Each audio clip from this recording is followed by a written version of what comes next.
Hello students, आज हम बात करेंगे temperature coefficient of resistance represented by alpha. वैसे तो एनसीईआरटी में इसका डायरेक्ट फॉर्मूला है, लेकिन डेरिवेशन भी आता है और इसके भारी भरकम फॉर्मूले को देख के बच्चे कहते हैं कि कितना कॉम्प्लेक्स है, कैसे ही सॉल्व होगा। तो यहाँ पर हम आपको इसका डेरिवेशन बताएंगे बहुत ईजी वे में, 1 बाय 1 स्टेप के थ्रू। तो चलो स्टार्ट करते हैं विदाउट वेस्टिंग योर टाइम। आज हम पढ़ने चल रहे हैं टेम्परेचर कोफिशिएंट ऑफ रेजिस्टेंस, और इसके साथ साथ हम टेम्परेचर कोफिशिएंट ऑफ रेसिस्टिविटी। इससे पहले आपको पता होना चाहिए कि what will happen if we change the temperature of the body.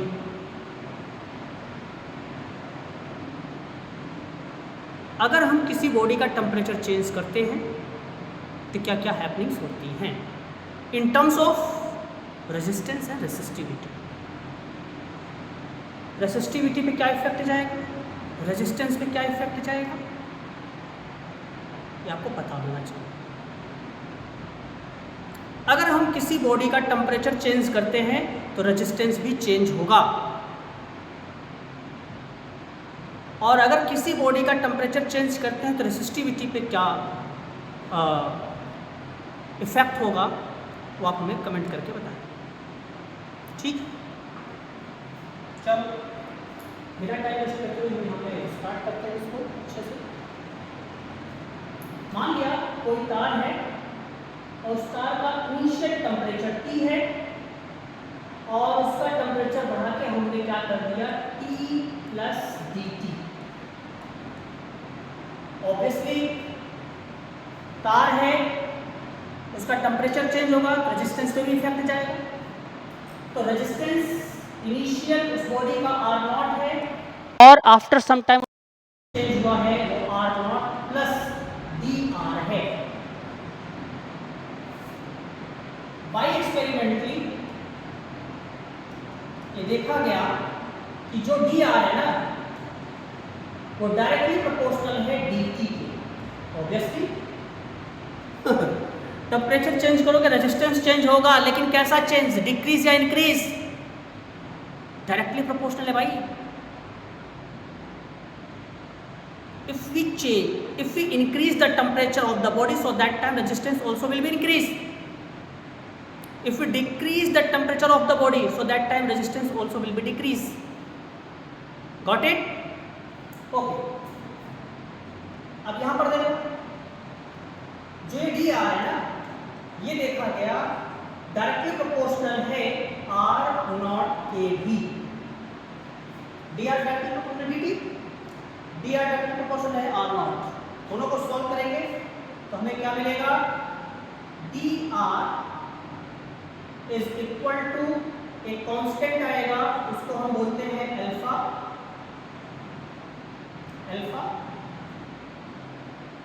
R naught and d t. यहां पर जो अल्फा है यही अल्फा है temperature coefficient of resistance. Temperature coefficient of resistance, ठीक है। ओके, अब इसको थोड़ा सा सॉल्व करेंगे, इसको करेंगे इंटीग्रेट। क्या करेंगे, इंटीग्रेट। ओके, लोअर लिमिट में क्या आएगा इसके R नॉट, अपर लिमिट में क्या आएगा R फाइनल। यहां पर लोअर लिमिट में क्या आएगा, बोलो, टेम्परेचर इनिशियल, और यहां क्या आएगा टेम्परेचर फाइनल। ठीक है, अब देखो यहां पे आपको पता है इसका इंटीग्रेट डी आर का क्या हो जाएगा, R हो जाएगा। क्या हम डायरेक्ट लिख सकते हैं RF माइनस R नॉट?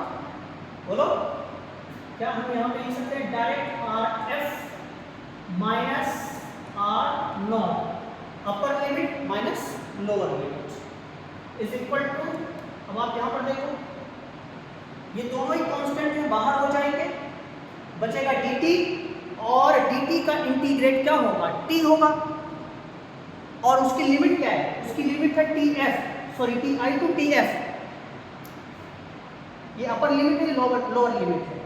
देखो ये दोनों बाहर हो गए तो बचा आपका dt का इंटीग्रेट ओनली t, तो क्या हम लिख सकते हैं अपर limit minus lower limit, TF minus TI, मतलब समथिंग लाइक दैट।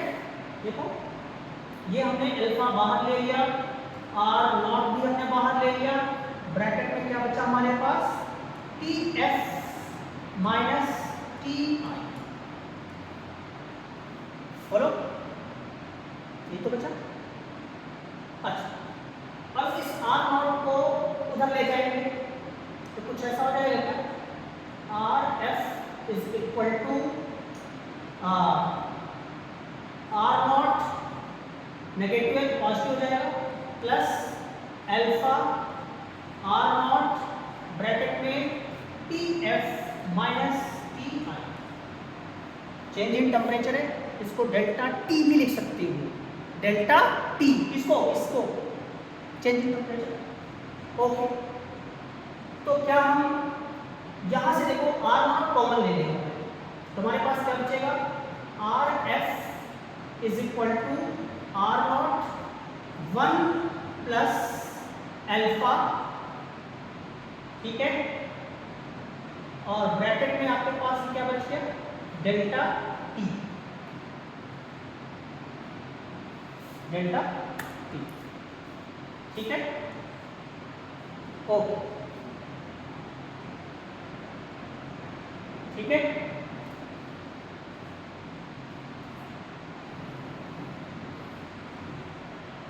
ये इन टर्म्स ऑफ रेजिस्टेंस, और इन टर्म्स ऑफ रेसिस्टिविटी कैसे लिखोगे, कुछ मत करो, रो लगा दो, rho final is equal to rho naught 1 plus alpha into delta T।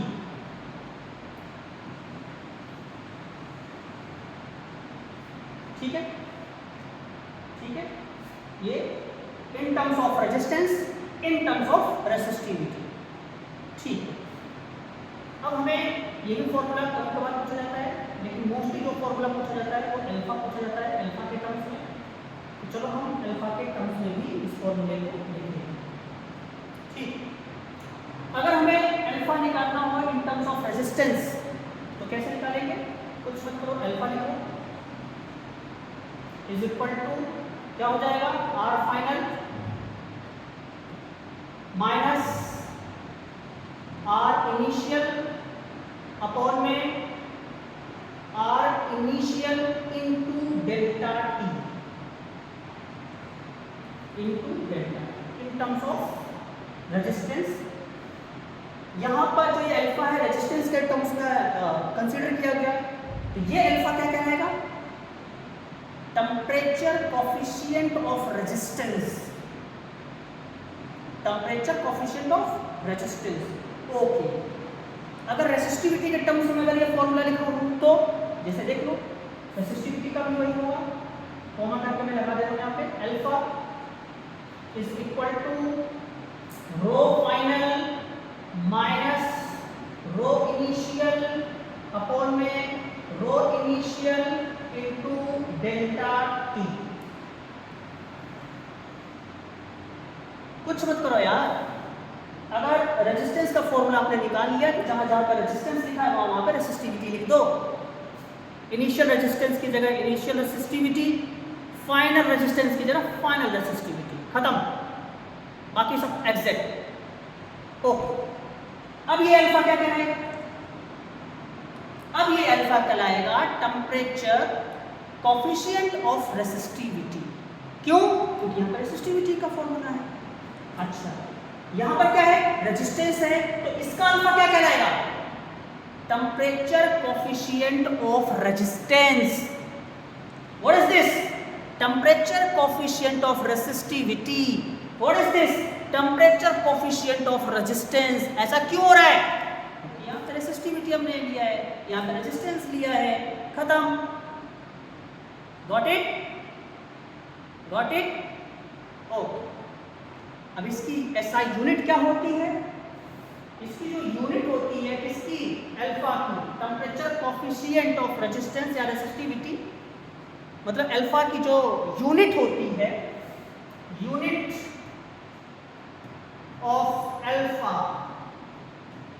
Is degree Celsius inverse, degree Celsius inverse, degree Celsius inverse. एक बार देख लीजिए,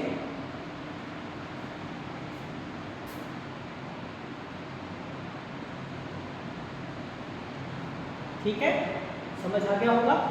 चलो आज के लिए बच्चों इतना ही विचार, बाकी मिलते हैं नेक्स्ट वीडियो में।